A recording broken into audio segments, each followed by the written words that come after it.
Well, hello and welcome to the new video playlist. So this playlist will involve deploying the deep learning model as a REST API endpoint. So in the last playlist, we developed deep learning model. Although that was not that efficient, I wouldn't use that in production. Given the results that we got, it didn't fit the data well. It didn't train on the data well. It did overfit a lot, but the goal of that playlist was to have an idea of how the end-to-end deep learning project works. Fetching the data, cleaning data, training models, different models, comparing different models, performances, and stuff like that, basically. So in this playlist, we're going to be saving that model in some file using Keras libraries, and we're going to be serving that saved model file through a REST API endpoint. Let me show you the front end as well. I have created a little form to train the model, and then using the this little form to calculate the value at risk. If I've invested $1,000 at 95% of confidence ratio, I'm going to be losing this much of amount. This much of a percentage, this much of amount, and this is the CVAR, and making the calculation using the model.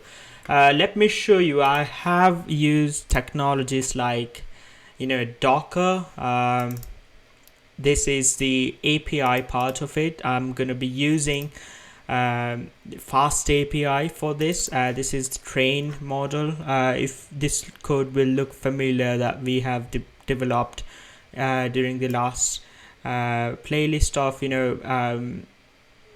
deep learning model project. This is the same model. I'm going to be having everything in one file. Have the REST API endpoints, predict and train. Gonna be using FastAPI for this. You can use Flask, Django, anything. You can also build API endpoints, backend application using Node.js if you want to stick with just the JavaScript. Speaking of JavaScript, I have front-end part of it. I'm gonna be honest with you, I haven't created front-end part. I just asked ChatGPT to give me a couple of forms, a form that hits the train endpoint and the form that hits the predict endpoint. I just asked ChatGPT, and with CSS as well, it gave me, and I just put those HTML and CSS code into React, and I have Docker file for that as well. Gonna be using Node.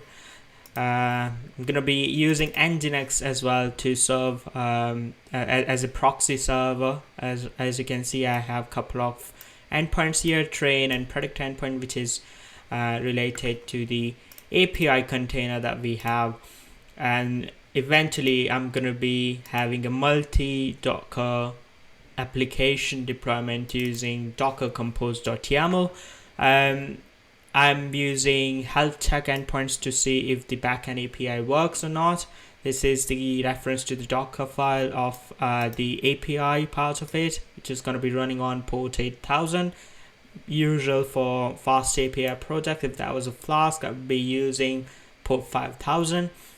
That is a front-end Docker reference as well. That depends on the API again, because we're going to be using API endpoints of this container, and it's going to be served on port 3080. So that's about Docker Compose. I've already have Docker Compose up and running. If I show you the UI part of it, this is the Docker desktop that runs on a Windows machine. If you're using Linux, you might not want to use the Docker desktop at all. You just can work with the command line itself. But anyway, let me show you a little demo. I am gonna hit this endpoint first because train model takes a lot of time. I've already trained the model. As you can see, training completed successfully for Apple. So I have trained the model and saved the files in the Docker directory. in a container files itself. So if I change the amount, if I let's say want to invest $100,000 in Apple stock, I want to calculate the VAR for that. It's gonna hit the predict endpoint again. As you can see in the network part of it is still calculating. I can see the logs as well. As you can see, it's doing all the processing in the backend. It returned the result with 200, and as you can see, the VAR percentage and everything, we have got the different values here. And now if I click on the train, I'll just have to enter the ticker value of any stock. Train is going to hit the train endpoint of that backend server, and it's going to train the model. We can see the same process of similar to the last playlist. We were training the deep learning model, epoch trainings and everything is fetching the historical data, macroeconomic data, and everything is pre-processing, forward filling, backward filling. Then it's running epoches to train the model and everything, and eventually it's going to finish up the training, and it's going to save files in Docker container itself, Docker container for API, as a matter of fact, and is these saved files going to be eventually used for this endpoint. So yeah, I think that's it for this video. I just wanted to give you an introduction, a quick introduction of the project that we're going to be building. We're going to be deploying the deep learning model that we have created in the last project. So yeah, this is going to be interesting. We are going to be learning a lot of things.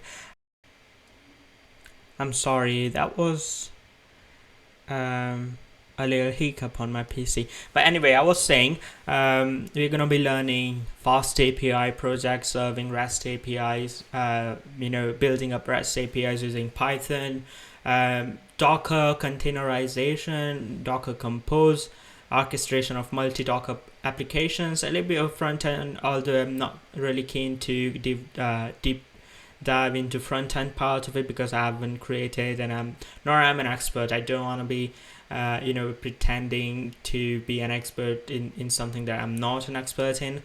So I'm not gonna be going really deep into front end part of it because I've just copy pasted the code from ChatGPT itself. I did give a few I did tweak a few things here and there in terms of JavaScript and React, but not a lot. So I'm not going to be deep diving into front end part, but we'll definitely deep dive into the concepts of REST API and Docker and deploying the multi-Docker containers. And perhaps in the next playlist, I'm planning to deploy the entire thing, Docker containers onto cloud, perhaps on Azure, perhaps on AWS. I haven't decided, to be honest, yet, but we're going to be doing that for sure. So yeah, that's it for this video. I'll see you guys in the next video. Stay tuned for the next updates. Thank you.